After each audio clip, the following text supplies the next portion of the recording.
Hey there. Welcome back to Kingdom on Wall Street. I'm your host, Starkey Robertson, and this is where we talk about faith, business, stewardship, and what it really looks like to build what God has placed in your hands. If you're a Christian entrepreneur, business owner, or you're simply trying to become more disciplined and intentional with your kingdom assignment, you're in the right place.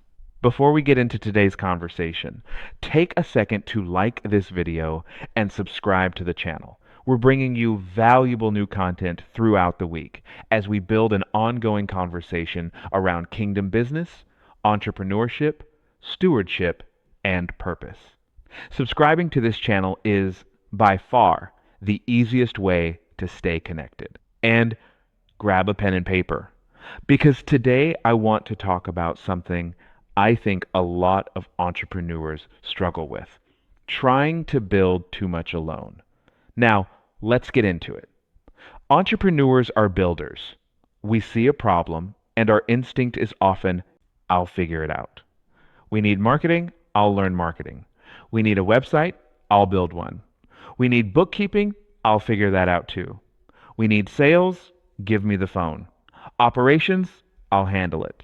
Customer service, I'll answer the messages.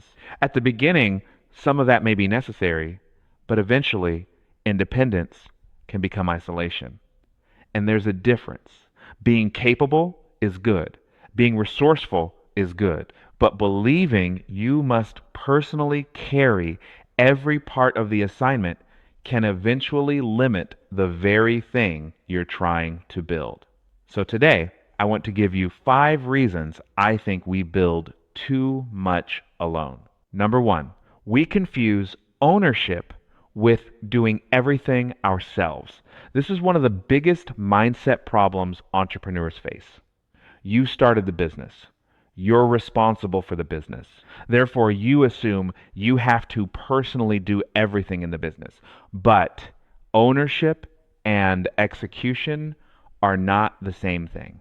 If you own a restaurant, you don't necessarily need to cook every meal. If you own a construction company, you don't personally have to swing every hammer. If you run a technology company, you don't have to write every line of code. Your responsibility is to make sure the work gets done properly. Sometimes stewardship means doing the work yourself. Sometimes stewardship means finding someone better equipped to do it. That's an important distinction because your assignment may require capabilities you don't personally possess, and that's okay. Moses had Aaron. Paul traveled and worked with other people.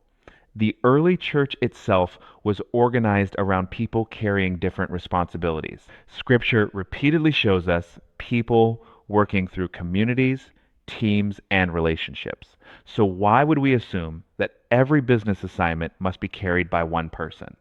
Write this down. Being responsible for the assignment does not mean being personally responsible for every task. Those are different things. Number two, we don't know who to trust. Now, this one is legitimate.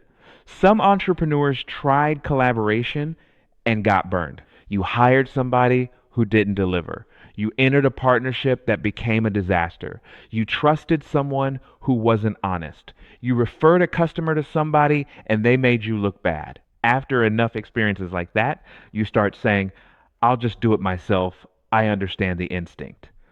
But the answer to bad relationships cannot be permanent isolation. The answer is better discernment. Trust should be developed. Look at someone's work. Ask questions. Check references when appropriate. Start with a small project. Observe how they communicate. See whether they keep their word. Pay attention to how they respond when something goes wrong. And don't ignore red flags because you're excited about the opportunity. Christian identity doesn't eliminate the need for due diligence. Someone telling you they're Christian does not automatically mean they're competent. And competence doesn't automatically mean they're trustworthy. We need both character and capability. That's especially important if we're talking about strengthening a Christian business ecosystem. If we're going to refer one another, contract with one another, and build together, excellence has to matter. Trust cannot simply be assumed, it has to be demonstrated. Number three, we think collaboration means giving up control. This one stops a lot of entrepreneurs. You hear partnership and immediately think, nobody is getting half of my company. Good news. That's not what I'm talking about. Collaboration can be incredibly simple. A photographer, an event planner, referring clients to each other. A web developer working with a copywriter on one project. Two businesses hosting an event together. A contractor subcontracting part of a larger job. A restaurant using a local baker for desserts. Two creators producing a video together. None of those arrangements require merging companies. You remain you. They remain them. You simply identify an opportunity where working together creates more value than working separately. That's collaboration. And I think entrepreneurs should ask this question more often. What am I trying to build myself that might be easier through connection? Maybe you don't need another department. Maybe you need a vendor. Maybe you don't need another employee yet. Maybe you need a contractor. Maybe you don't need to develop another service. Maybe you need a referral partner. Maybe you don't need to build another piece of technology. Maybe somebody already built it. Not every capability needs to exist inside your company.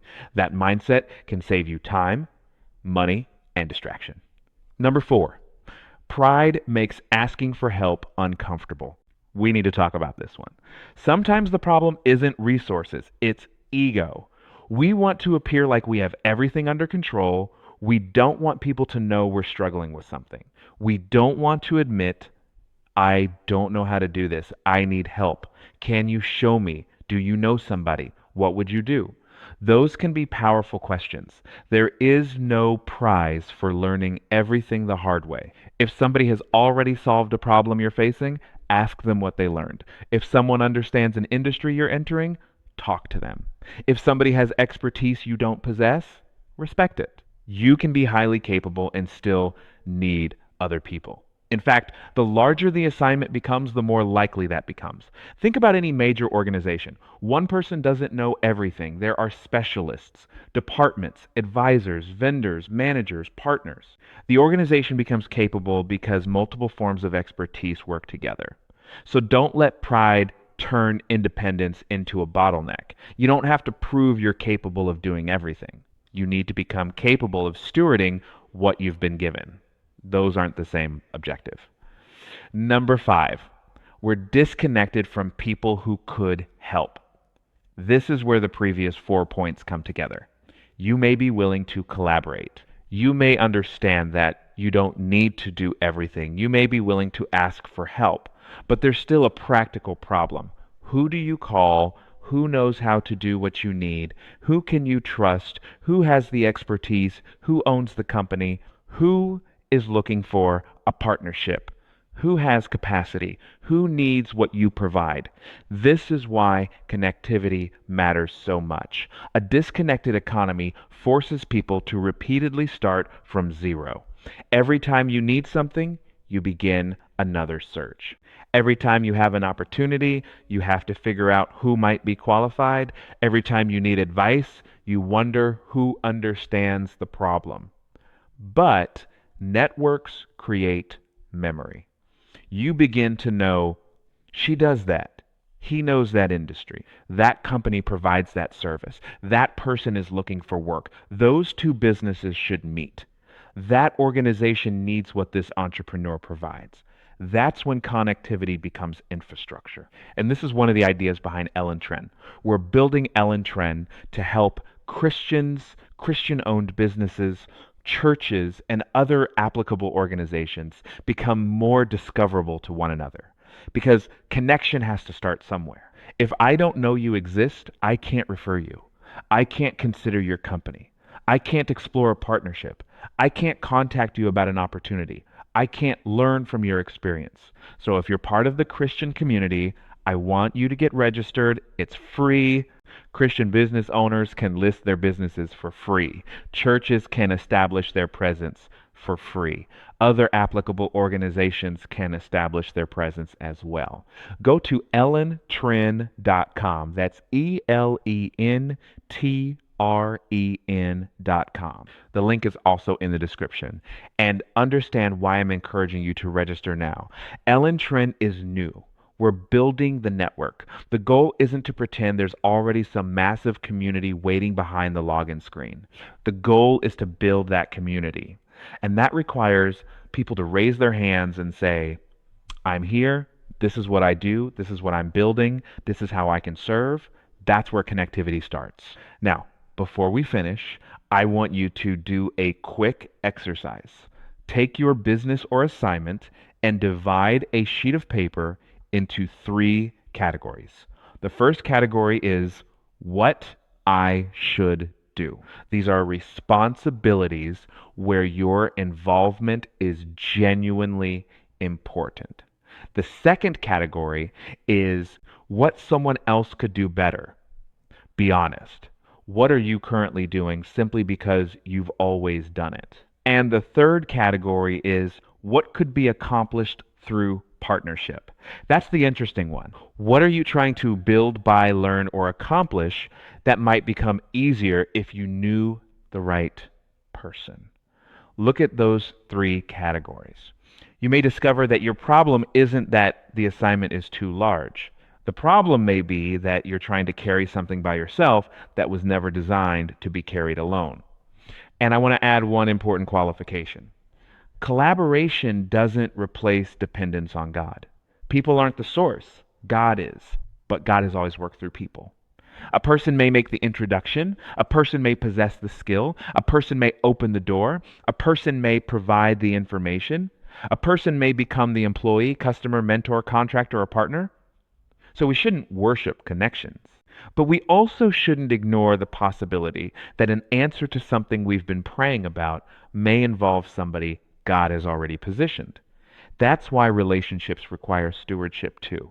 So tell me what you think. What part of your business are you currently trying to handle alone that you probably shouldn't be? What makes collaboration difficult for you? Trust, control, pride, or simply not knowing the right people? And have you ever experienced a situation where the right relationship suddenly made something possible that you couldn't accomplish by yourself? Put your answers down in the comment section and take a few minutes to read what other people are saying. Because somebody else's answer may remind you of something you need to change.